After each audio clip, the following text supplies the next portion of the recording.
Aleluya. Para mí es un tremendo honor estar de regreso. Aunque es la tercera vez en la iglesia, he estado en 3 lugares, abajo, en el otro lugar y aquí. Entonces, me gozo del privilegio que el Señor me ha dado de poder estar con ustedes.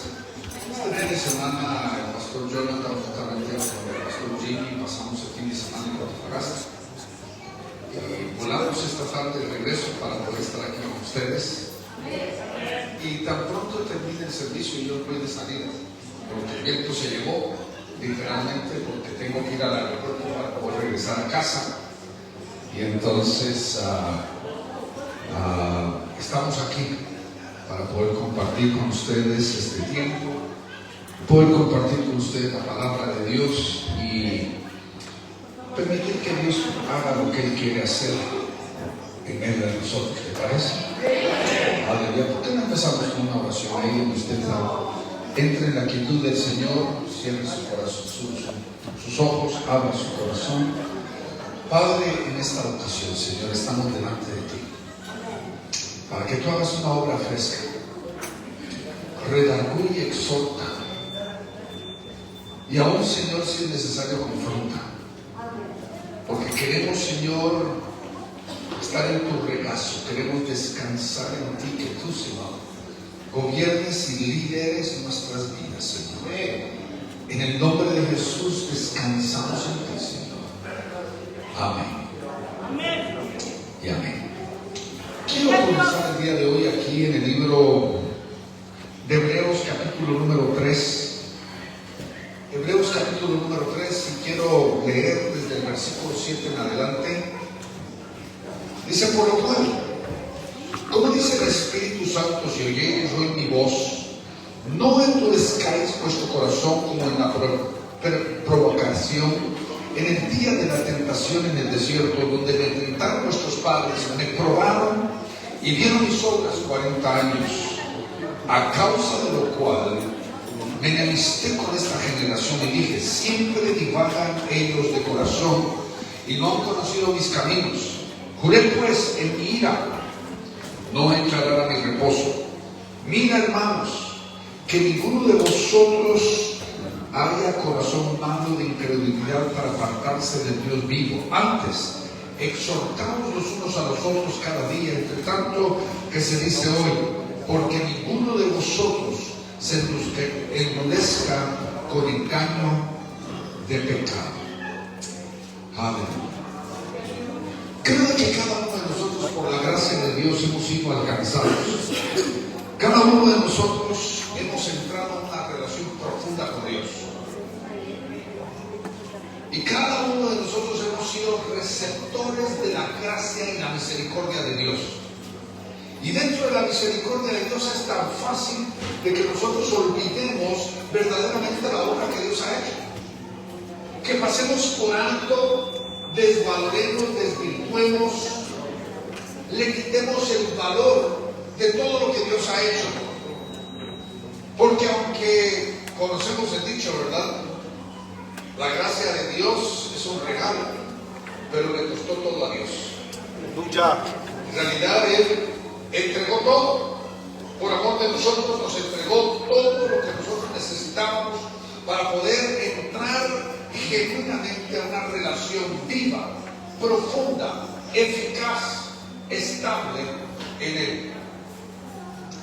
Y dentro de la iglesia de nuestro Señor Jesucristo hay una tremenda polémica.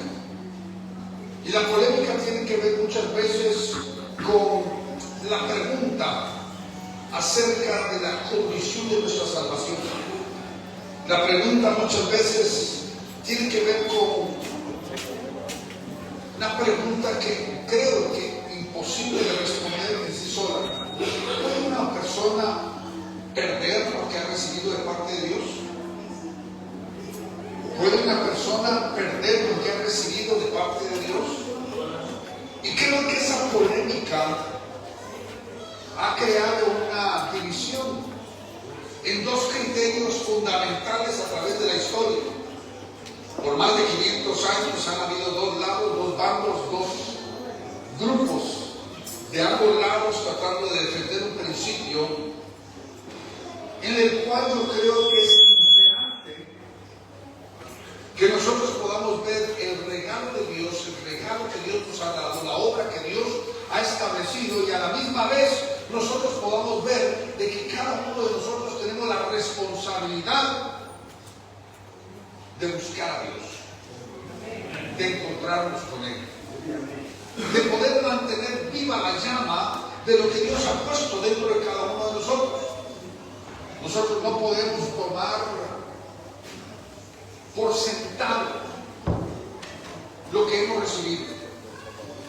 Toda esposa a mí me dice, como pastor, como ministro del Señor, toda esposa me dice que a veces es tan difícil el que el marido mantenga ese entendimiento a través de los años, de que tiene que mantener la llama viva, ¿verdad? Que tiene que ganarse a la esposa todos los días, que no la tome por sentado, sino que en realidad pueda reconocer el sacrificio, la dedicación, el tiempo, el esfuerzo que ella está haciendo. Pero a la misma vez yo creo que también toda mujer tiene que reconocer el sacrificio que el hombre está haciendo. Amén.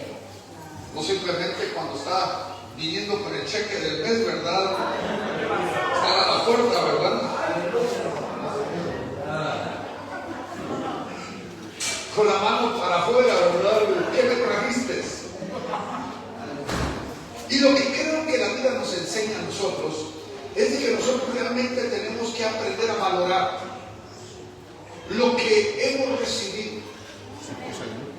Aunque sea un regalo de parte de Dios, una gracia, una misericordia de Dios, debemos de nosotros aprender a constantemente valorar y agradecerle a Dios el regalo tan precioso que Él nos ha dado, que verdaderamente lo más valioso que tenemos en la vida, más que la vida. Pero muchas veces como creyentes, a veces tomamos por sentadas las cosas. Empezamos a desvirtuar el hecho de que no nos costó nada la gracia. Todo lo que hicimos fue reconocimos nuestra necesidad, hablamos, clamamos a Dios, le pedimos de que Él tomara control de nuestra vida. Él entró y empezó a hacer un cambio dentro de nosotros, y a veces, como no nos costó nada, tendemos a desvalorar. Y cuando vemos esta historia que encontramos aquí en el libro de Hebreos, capítulo número 3, el escritor de Hebreos realmente está confrontando, pero nos está recordando la historia del éxodo, la historia de la salida de Egipto. Cómo el pueblo había experimentado la mano poderosa de Dios, habían visto cómo Dios, de una forma sobrenatural, no 10 milagros, no 10 manifestaciones, sino 11 manifestaciones. Porque recuerde la última, cuando se abrió la mar y pasaron en seco para poder entrar a la novedad de vida, para poder entrar a la libertad, para poder entrar a una relación profunda con Dios. Pero una de las cosas que vemos nosotros durante 40 años es cómo el pueblo de Dios olvidó lo que Dios había hecho. A veces tenemos la tendencia en creer de que somos más especiales de lo que realmente somos. Yo no sé cuántos padres están aquí, y yo le puedo decir, yo como padre tengo 4 hijos y para mí son los más especiales en el mundo, pero yo tengo que reconocer de que no puedo yo amañarlos tanto de que ellos olviden de que su valor como personas depende de que nosotros realmente, constantemente valoremos lo que se ha hecho, lo que se ha recibido. El sacrificio, la dedicación, la entrega. Y nosotros como creyentes tantas veces pasamos por alto lo que Dios ha hecho. Si nosotros pudiéramos remembrar por un momentito todo lo que Dios hizo por Israel. Imagínense, dicen de que el Señor les proveyó todos los días el pan de los ángeles. Una comida tan perfecta, tan nutritiva, de que ellos no se enfermaron por 40 años. Imagínese que usted pudiera comer una comida como esa, que lo mantuviera delgadito, que lo mantuviera en forma, que lo mantuviera sanito, que usted no tuviera ningún achaque, ninguna enfermedad, ningún dolor, porque es una comida tan perfecta. Pero ¿qué hace el pueblo de Israel? Está viviendo la gloria, pero todavía quiere codornices. Todavía está insatisfecha con lo que está recibiendo. Quiere más, quiere algo más. Dice que los hastió tanto que odiaban ya el maná de Dios. Y vemos cada una de las cosas que Dios hizo.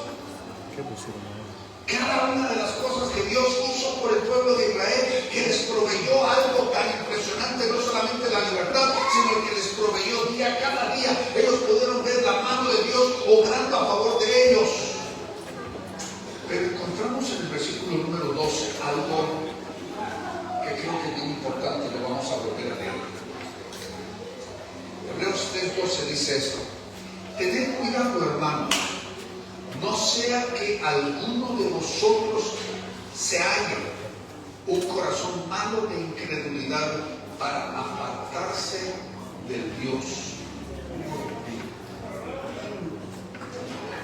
Le digo esto desde la perspectiva teológica para que usted lo entienda. 500 años ha habido vamos a decir, esta pregunta: ¿hay seguridad o no hay seguridad en Dios?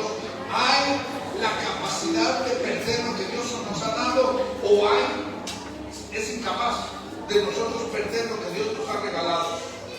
Lo que sí es importante entender desde que aquí en el versículo número 12 Dios nos está diciendo a nosotros, nos está advirtiendo de que ninguno de nosotros, a consecuencia de nuestra, vamos a decir, malas decisiones o simplemente el descuido de nuestra propia vida, nos apartemos.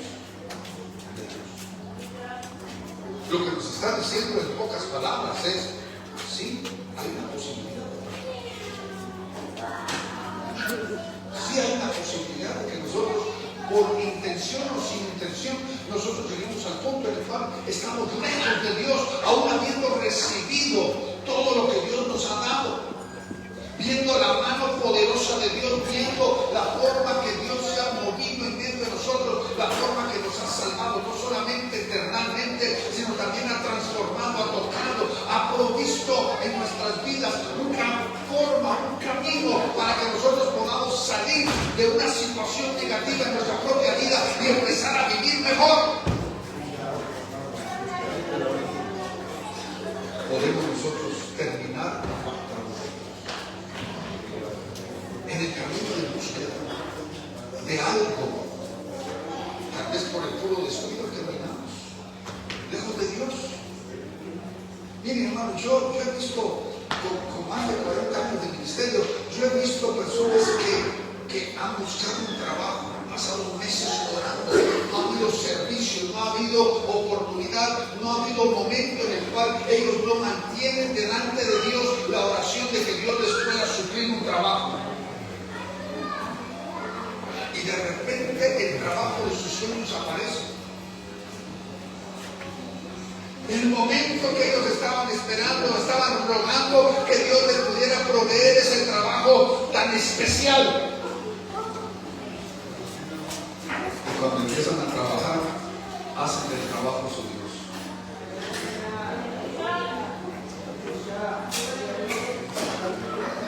Se vuelven más enfocados en la alma que en Dios. Empiezan a fijarse, empiezan a enfocarse primordialmente en aquello que Dios les dio, en vez de que verdaderamente en gratitud ellos mantengan su vida entendiendo de que Dios es la fuente de todo lo que Él ha recibido. Yo me he encontrado con personas que han pasado meses orando por su cónyuge, por su esposo, por su esposa, para que vengan a los pies del Señor. Y el Señor responde. Y ahora el esposo bien dedicado al Señor, bien entregado al Señor, buscando al Señor, y ella siente que lo está ignorando y se va de la iglesia.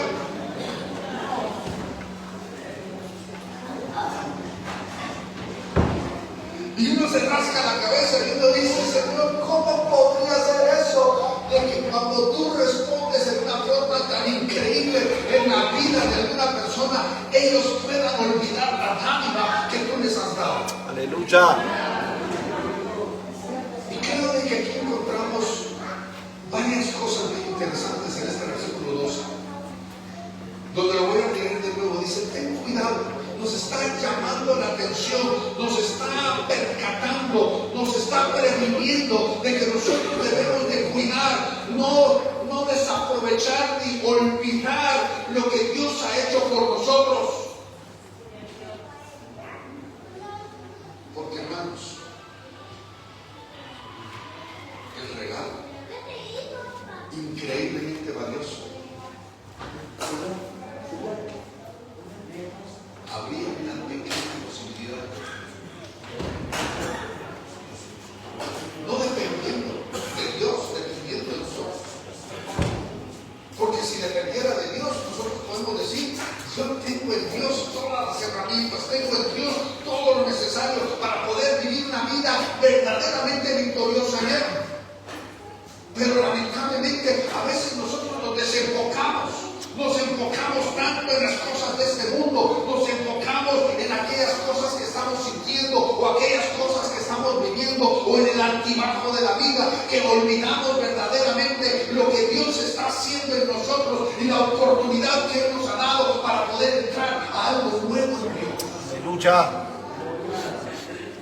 Y note lo que dice aquí en el versículo 2: que alguno de vosotros haya con un corazón malo de incredulidad. Malo, corazón malo. Uno se puede preguntar: ¿cómo puede un hijo de Dios tener un corazón malo? ¿Cómo puede ser que un hijo de Dios tenga un corazón malo? Porque recuerde, el enfoque de lo que estoy hablando ahorita tiene que ver con el hecho de apartarse.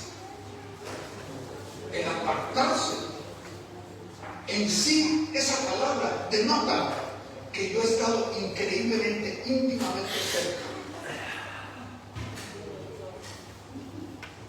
Mi relación fue íntima, íntimamente estuve en relación con Dios y me he apartado. Significa de que es vamos a decir, un efecto de algo que yo he hecho o no he hecho para mantener esa intimidad de Dios, y me he apartado por la consecuencia de lo que yo he dejado o he hecho en mi propia vida. ¿Para qué es un corazón malo?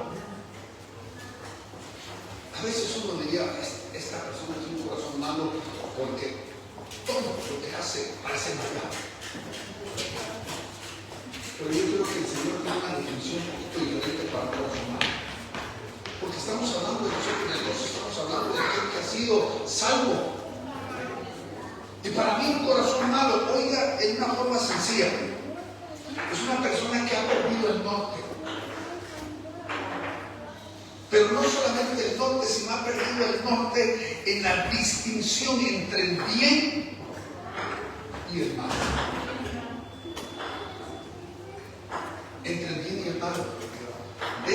Podríamos decir, deja de ser negro y deja de ser blanco. Ahora vivimos en el gris. ¿Se recuerda usted un pasaje tan sencillo donde el Señor dijo que Él no odiaba al que era ni frío ni caliente, sino tibio? ¿Y que los iba a qué? ¿A vomitar de la boca?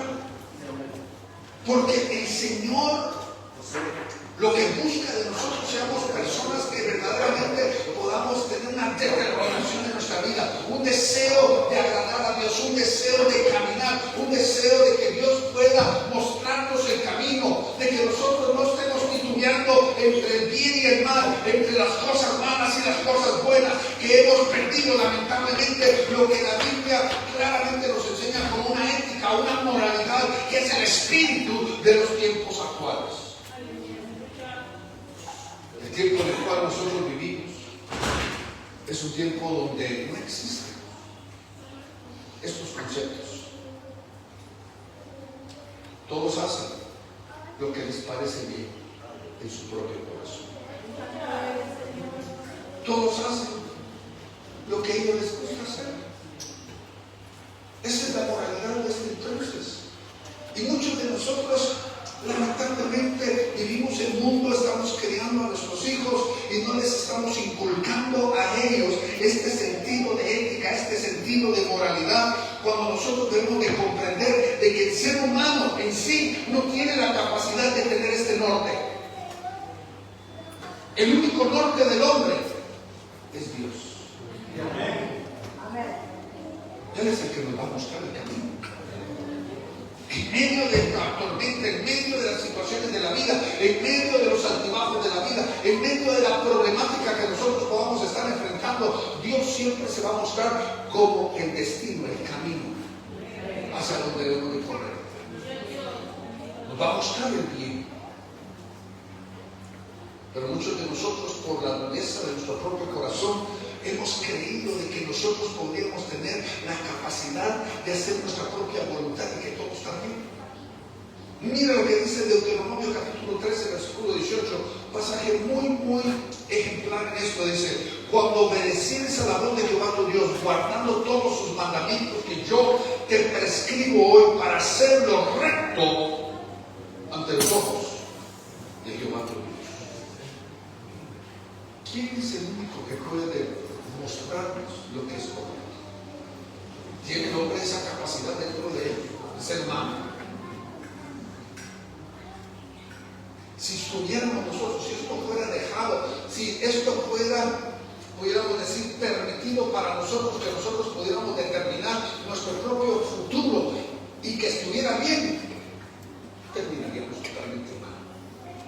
Estaba platicando con una pareja joven, una pareja que acaba de haber tenido un bebé, y lamentablemente ellos estaban luchando dentro de ellos mismos porque estaban teniendo que tomar decisiones para ese bebé, y estaban preguntándose: si yo tomo esta decisión, tal vez más tarde él se va a arrepentir, no le va a gustar la decisión que yo tomé.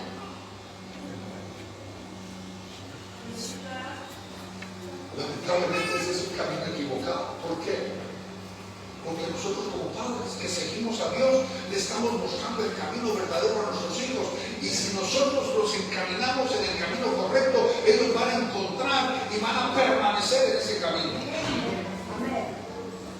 Yo no tengo por qué darle a mis hijos una opción de ciertas cosas. Sí, los voy a llevar a comer un helado, si ellos quieren chocolate o quieren vainilla o quieren algún otro sabor, está bien, no hay ningún problema. Pero hay cosas en la vida de que no determinan, no es decisión de ellos, sino es el camino de la rectitud en el cual nosotros tenemos que caminar, y ellos van a seguir esos pasos. Pero el grave problema es cuando nosotros, tal vez, vamos a decir, esa dirección dentro de nosotros está en una dirección equivocada. Queremos hacer nuestra propia voluntad, se ha endurecido nuestro corazón, no estamos nosotros guardando lo que Dios ha pedido de nosotros. Y tal vez estamos encegueciendo nuestra vida a causa de la dureza de nuestro corazón. Estamos endureciendo nuestros corazones, y lamentablemente eso nos lleva a nosotros a un entendimiento entenebrecido, a un entendimiento enceguecido, a un entendimiento oscuro, donde nosotros no sabemos qué está arriba y qué está abajo, cuál es lo correcto, cuál es lo incorrecto, porque hemos perdido la perspectiva correcta de lo que Dios está haciendo por delante de nosotros. En el tiempo de Jesucristo había una polémica muy interesante, y sigue la polémica ahora. A Jesucristo le preguntaron algo bien directo, y le dijeron: ¿por qué es que Moisés permitió el divorcio? ¿Por qué es que Moisés permitió el divorcio? Y Jesucristo realmente lo dijo. Hay un problema fundamental en el ser humano que no ha sido regenerado por Dios. Y ese problema se llama la dureza del corazón. La dureza del corazón. Y cuando hay una dureza en nuestro corazón, nosotros vamos a siempre buscar la opción que más nos conviene. Delante de nosotros ponemos un montón de opciones. Y vamos a tomar la opción que más nos convenga. No vamos a preguntarnos realmente qué es lo justo, qué es lo correcto, qué es la voluntad de Dios, qué es lo que Dios pide de mí, qué es lo que Dios quisiera que yo hiciera, en qué forma puedo agradar a Dios. Y en un libro que yo leí hace muchísimo tiempo, un libro sobre matrimonio y consejería matrimonial, decía esto bien interesante. Decía: si una persona considera que el divorcio es una opción válida cuando esté en medio de la crisis, va a tomar esa opción. Ahora, el punto no es el divorcio. Yo no me quiero meter en la polémica del divorcio, quiero que usted entienda lo que le estoy diciendo. Cuando las cosas en mi vida, por la dureza de mi corazón, he perdido el norte, he perdido el sentido de dirección, he perdido el sentido de lo justo y lo injusto, yo voy a empezar a buscar las diferentes opciones. Y usualmente voy a tomar las opciones que son las peores. Miren, yo he dado consejería a muchas parejas. He trabajado procesos bien difíciles en algunos matrimonios. Y en mi tierra, Guatemala, por si acaso usted no lo sabía, yo nací en Guatemala, soy de Guatemala. Hay un dicho que se dice: mejor una buena colorada que un montón de destemidas. Significa mejor algo duro que tome tiempo que tratar de escapar de lo duro y empezar a tener largos problemitas. Y esto es lo que pasa cuando nuestro corazón está endurecido. ¿Por qué? Porque vamos a terminar tomando una opción fácil. Vamos a terminar queriendo hacer nuestra propia voluntad. Y yo le puedo decir, no hay problema marital, no hay problema familiar que no pueda ser resuelto. Y como le digo yo a las parejas cuando estoy hablándoles a ellos, les digo: el restaurar un matrimonio que ha sido destruido a causa del pecado, no importa cuál pecado, puede tomar un año y medio de mucha lucha. Ese año y medio vale más que 40 años de tener que convivir y tener que tratar con un enemigo. Porque si hay un divorcio, ese ex esposo y esa ex esposa van a tener hijos, van a tener nietos, van a tener que pasar 40 años viéndose la cara, no se aguantan, no quieren verse ni pintados, pero tienen que convivir con esa persona. ¿O es más fácil enfrentar el problema y hacer la voluntad de Dios? Porque lo que el Señor nos está diciendo es: Moisés lo permitió a causa de ¿qué? De la dureza de nuestro corazón. Cuando estamos insistiendo en hacer lo que nosotros queremos, lo que para nosotros parece más conveniente, en vez de preguntar: Señor, ¿qué es lo que tú quieres que yo haga? Y creo de que eso es exactamente lo que Dios nos está diciendo, de un corazón malo. Un corazón que no quiere hacer la voluntad de Dios, sino un corazón que quiere hacer su propia voluntad, que quiere seguir sus propios puntos, que quiere hacer lo que le agrada a Él. Y ese corazón endurecido nos lleva a nosotros a un verdadero engaño. Acompáñenme a Hebreos capítulo 3, versículo 13, que ya lo leímos. ¿Qué dice ahí? Antes, exhortaos los unos a los otros cada día, mientras todavía se dice hoy, no sea que alguno de vosotros sea endurecido por el engaño del pecado. ¿Qué hace el corazón duro y el corazón malo? No se engaña.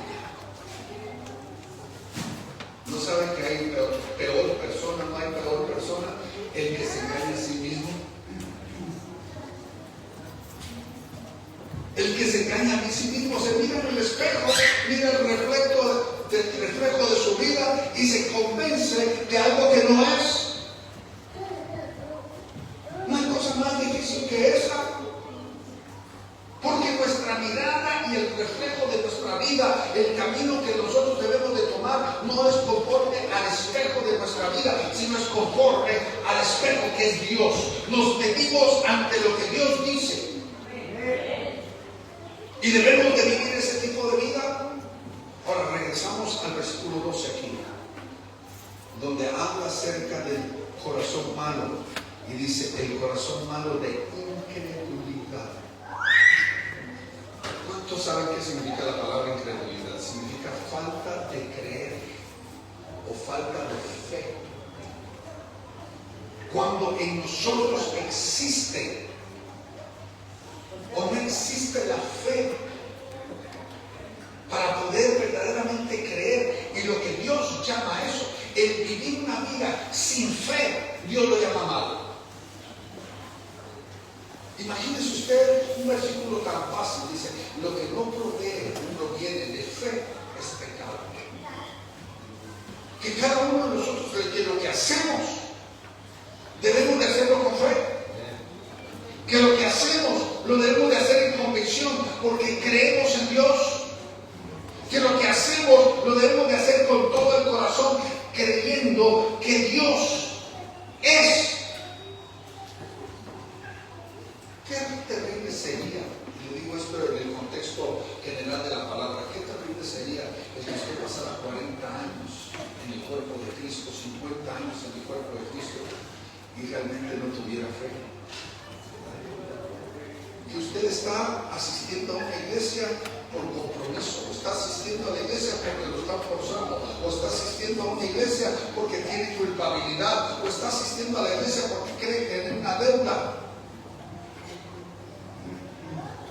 Creo que es importante que usted mire su propio corazón, que usted verdaderamente juzgue qué es lo que Dios está, qué es lo que usted está haciendo delante de Dios, para que usted todo lo que haga sea por fe. Porque la palabra de Dios dice que el que se acerca a Dios tiene que hacerlo como creyendo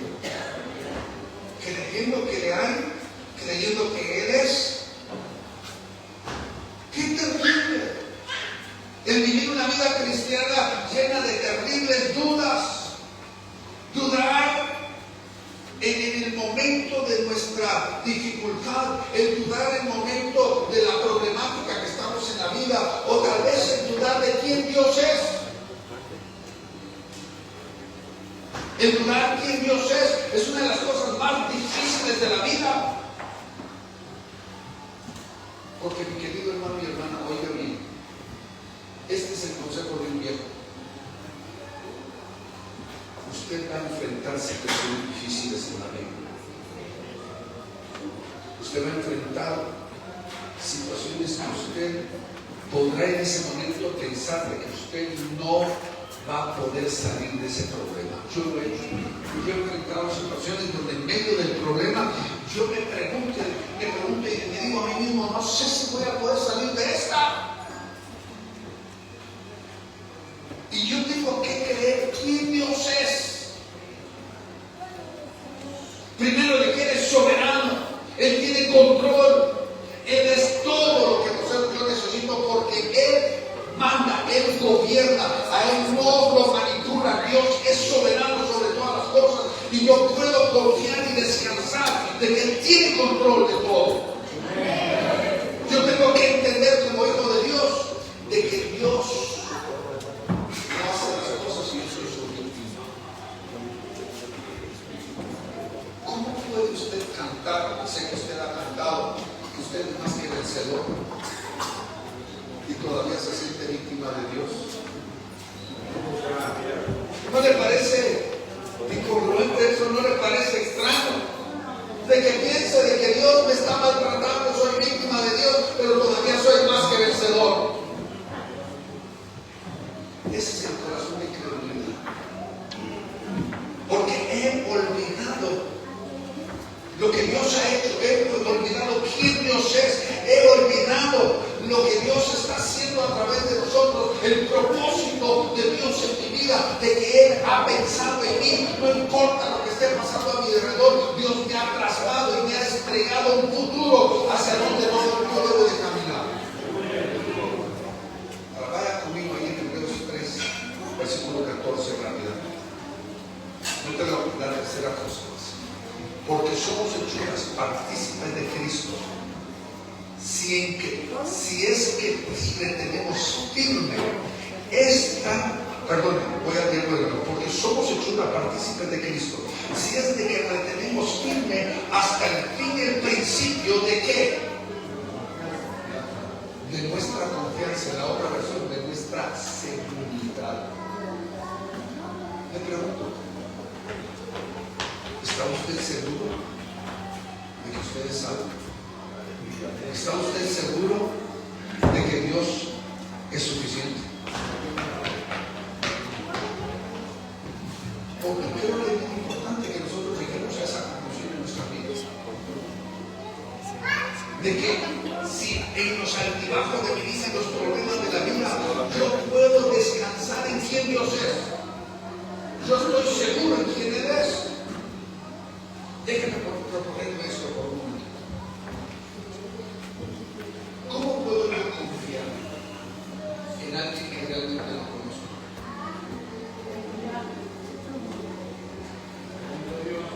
¿Cómo puedo yo confiar en alguien que yo no conozco? Porque si no conozco a Dios, ¿cómo puedo confiar en Dios? El conocer a Dios genuinamente en mi vida me lleva a confiar en Él.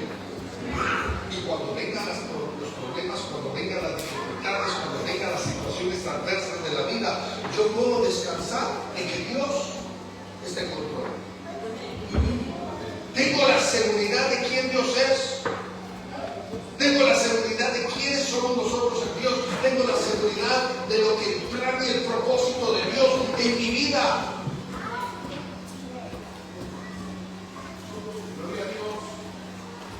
Porque sé la obra perfecta que Él ha hecho. No, la salvación no es perfecta. La salvación no es imperfecta, es perfecta. Todo ya fue hecho. Su obra es perfecta en nosotros. Dios no tiene que hacer nada más, ya lo hizo todo.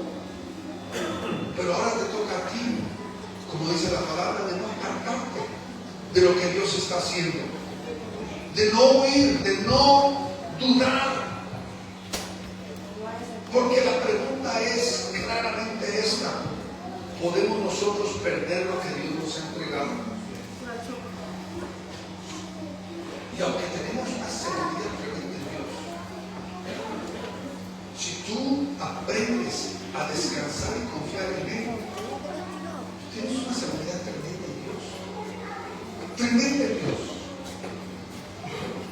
No hay nada que tú dudes, no hay nada que tú temas acerca del futuro, porque Dios ha trazado un camino perfecto.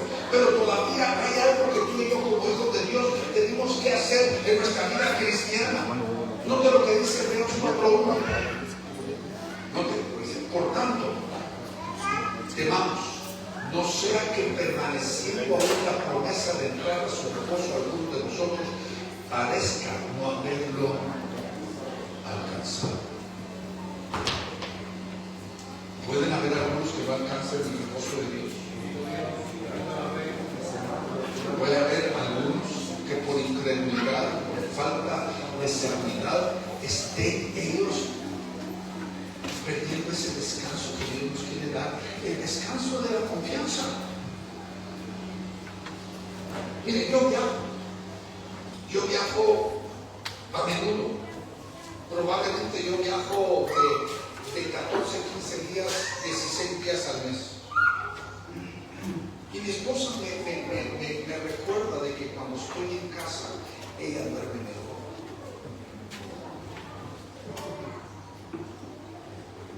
Que cuando estoy afuera, ella todavía duerme con cierta incertidumbre, porque hay cosas que yo en lo normal hago. Yo no me acuesto sin haber revisado todas las puertas, revisado todas las ventanas. ¿Está entendiendo? Ahora le pregunto, ¿está Dios presente en tu vida? ¿Puedes tú descansar? ¿Puedes tú descansar en la obra que Él está haciendo, que ha hecho en tu vida? La verdad es que sí. Tú puedes descansar. Pero el problema es de que un corazón malo, un corazón que no sabe la distinción entre el bien y el mal, un corazón lleno de incredulidad, un corazón que no ha aprendido a encontrar el descanso en Dios, está titubeando constantemente, inseguro acerca de lo que está pasando a su alrededor. Porque hay una responsabilidad personal que yo tengo que dar. Mi querido hermano, todo lo que Dios nos ha pedido es parte del proceso para mantener una relación íntima con nosotros, para mantener viva su obra, para mantener viva su proceso en nuestras vidas, para que podamos alcanzar el destino que Él ha trazado en nuestras vidas. Ahora, vean lo que dice Hebreos 10, 23. Hebreos 10, 23 dice: mantengamos firme la profesión de nuestra esperanza sin vacilar. Mantengamos firme nuestra esperanza sin vacilar. ¿Cómo puedo hacerlo? Ahí está la respuesta. Porque fiel es el que lo prometió. Fiel es el que lo prometió.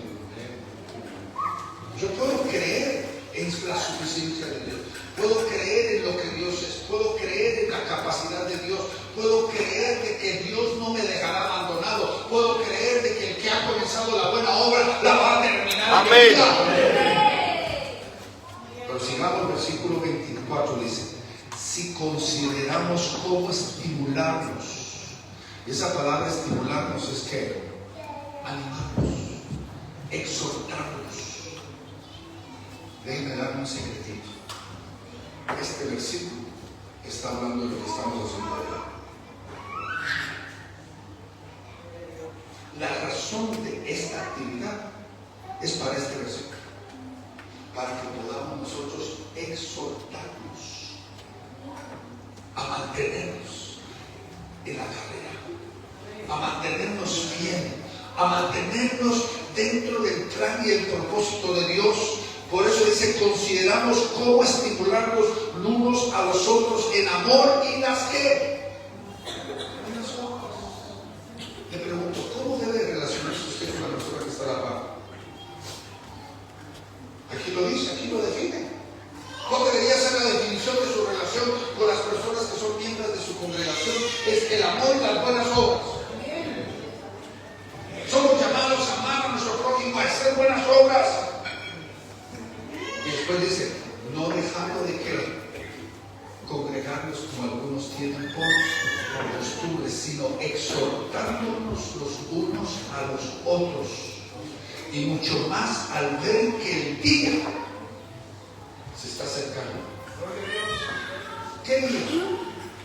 El día de su venida, el día de los últimos tiempos, cuando todas las cosas se van a agravar, se van a poner más difíciles. Seguimos adelante. Porque si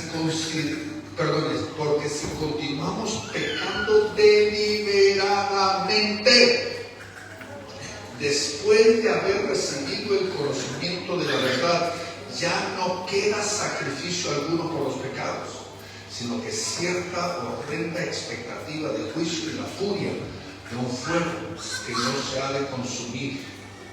Un fuego que ha de consumir a los adversarios. ¿Qué es lo que el Señor nos está llamando? A que mutuamente nosotros podamos fortalecernos los unos a los otros. Que nosotros estemos vamos a decir, precavidos, que estemos nosotros alertas, no solo acerca de nosotros mismos, sino que entendamos de que la razón del por qué Él nos ha unido a nosotros es para que nosotros también podamos fortalecer a los demás. Todo lo que hacemos en esta iglesia, la podríamos hacer sin esta iglesia, con excepción de esta. Usted puede adorar a Dios, usted puede escuchar mensajes en su casa, usted puede ofrendarle a Dios afuera de la iglesia. ¿Cuál es el propósito de apartar este tiempo para estar aquí? Para que cuando alguien está caminando en debilidad, alguien está enfrentando dificultad, no desfallezca. Sino que la iglesia lo fortalezca, la iglesia lo exhorte, la iglesia lo levante, la iglesia camine con Él, para que nosotros no podemos permitir de que nadie retroceda, sino que todos juntos podamos caminar hacia adelante. Esa es la obra de Dios en nosotros. Quiero terminar con tres cosas que creo que son bien importantes. Tres cosas que creo que son trascendentales. ¿Cómo podría ser una forma práctica que yo pudiera apartar? La primera, lo que voy a llamar frialdad. Miren, el matrimonio, yo no puedo ser frío con mi esposa y mi esposa no puede ser fría conmigo. Amén. Tiene que haber ternura, tiene que haber ayuda, tiene que haber amor, tiene que haber ánimo, tiene que haber exhortación en mi vida. Yo digo que la persona que más debe de influir mi vida es la persona que está a la par mía. La persona más importante en ese sentido. Pero ¿qué destruye un matrimonio? La frialdad. La frialdad. Ya no somos corteses, ya no somos personas conectadas, ya hemos perdido las cortesías fundamentales del matrimonio. Ahora, le digo todo eso para aplicar esto a su vida.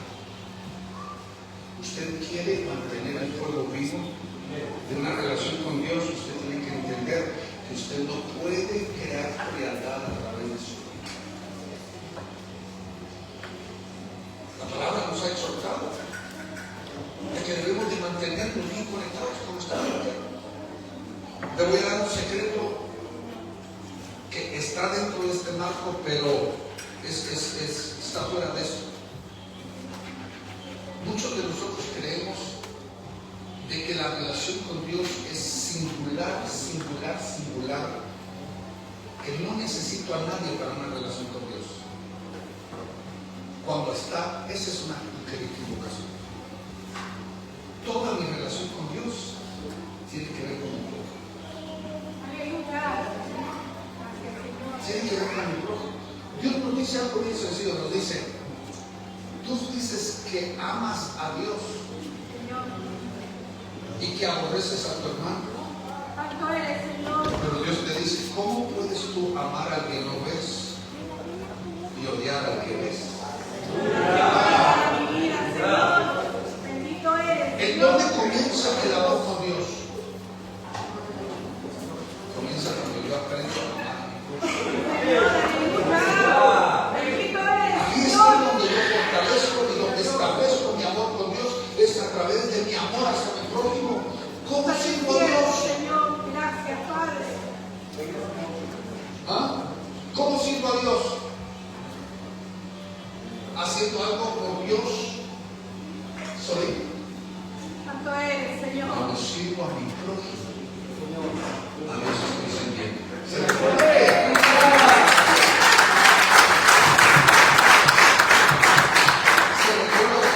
El pasaje cuando Jesucristo le dice a las personas: tenía frío, me vestiste; tenía hambre, me diste de comer.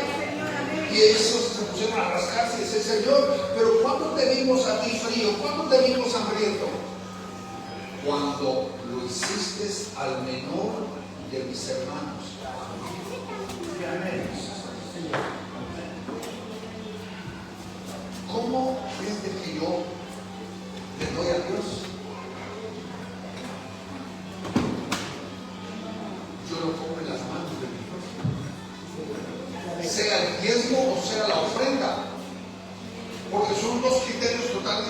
el tiempo está prescrito por Dios. La ofrenda nace de la generosidad de mi vida y la ofrenda la puedo hacer como yo quiera, donde yo quiera y como sea. Yo miro una persona indigente, miro una persona necesitada, saco de mi bolsa, le doy, le estoy dando a Dios. Esa es ofrenda a Dios. No solamente lo que deposito en la iglesia, sino lo que le doy al necesitado es una ofrenda a Dios. Pero el secreto es, le doy a Dios poniéndole las manos de otros.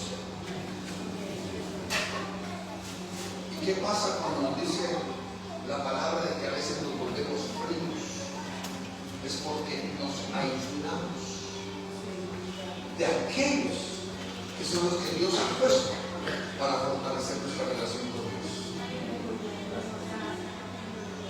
Por eso es tan importante que no nos aislemos en medio de una crisis, en medio de una situación difícil, en medio de un problema. Hay la tendencia en nosotros de escondernos en una esquina y que no nos vean.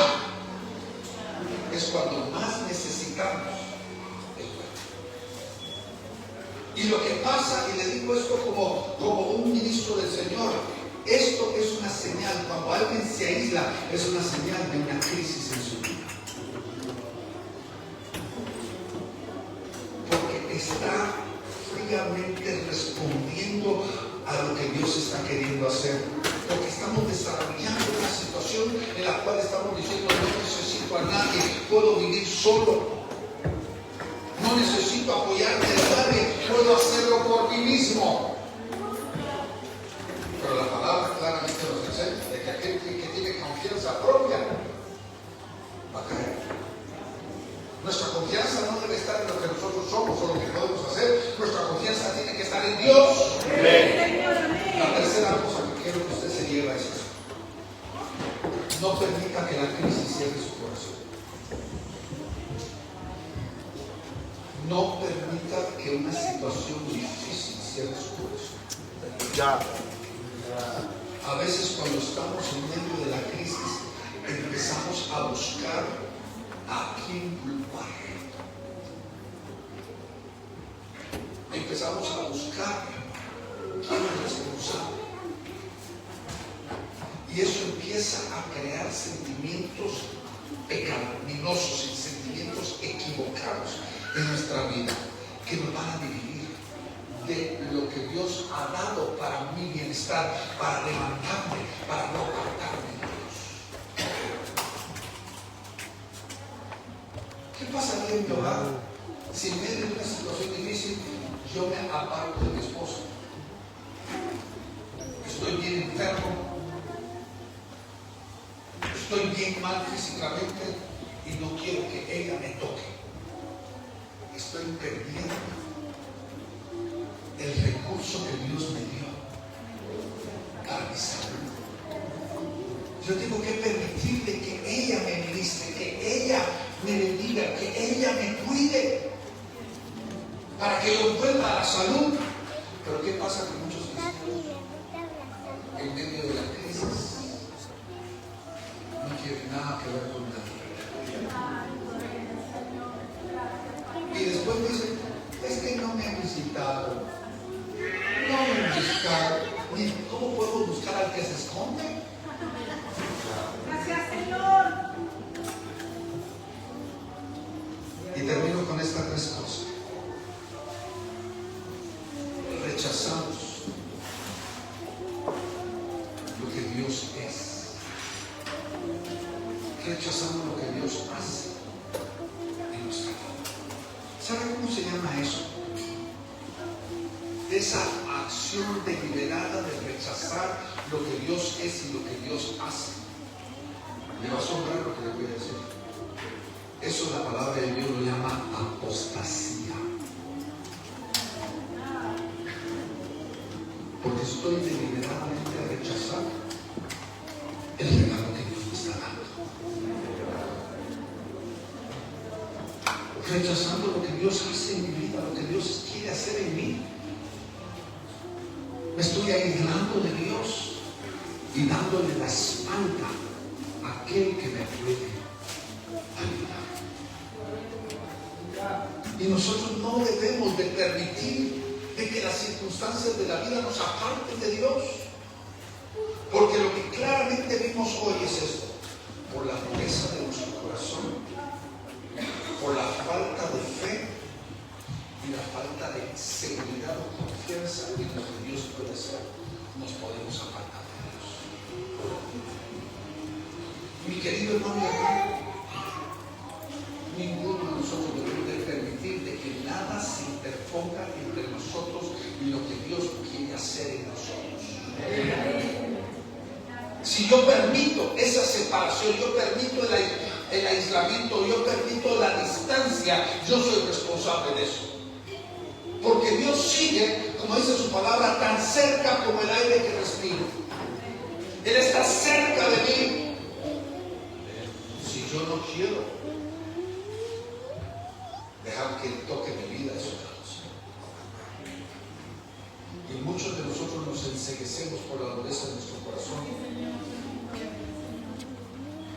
Y Dios nos está llamando, implorando de que no nos aislemos,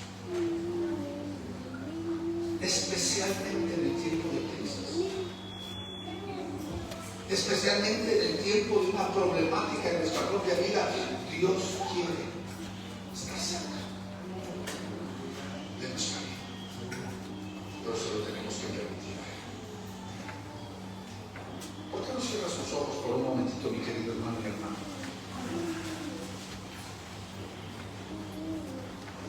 Yo quiero retarlo esta noche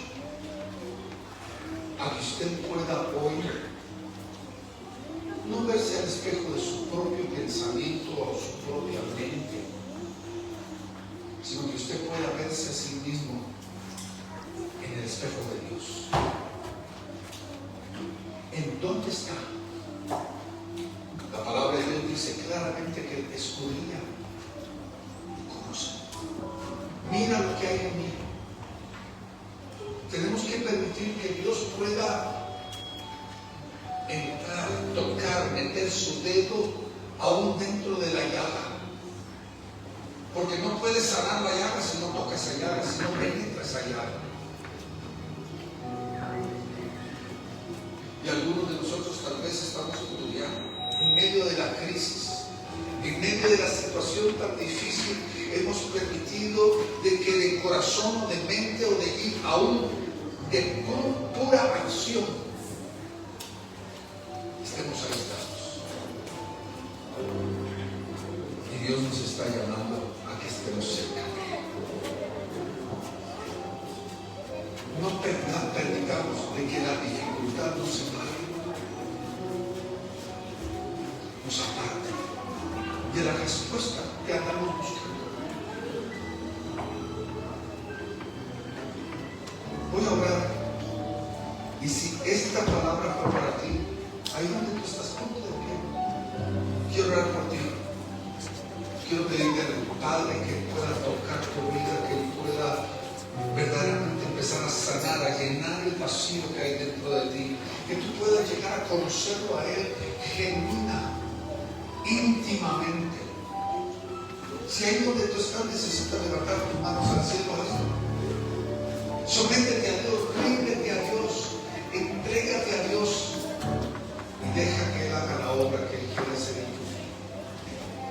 Oh Padre, en el nombre de Jesús, en este momento, Señor, tú te paseas, tú te mueves profundamente, Señor. Padre, penetra lo profundo de nuestro corazón, Señor, toda duda, todo dolor, Señor, toda insatisfacción o toda crisis que pueda estar dentro de nuestra vida, Señor, sabemos de que tú eres el único que puede responder ante la situación que estamos enfrentando. Saca de nuestra vida, Señor, toda apatía. Saca de nuestra vida todo dolor, toda amargura, para que volvamos, Señor, enteramente Padre, en el nombre de Jesús. Sé que la obra que tú estás haciendo es una obra profunda. Atráenos, Señor, a ti. Atráenos a ti, Señor. No nos dejes, no nos desampares, Señor. No permitas Dios aparte de ti, Señor. Creemos que tú eres suficiente para nosotros, Señor. En el nombre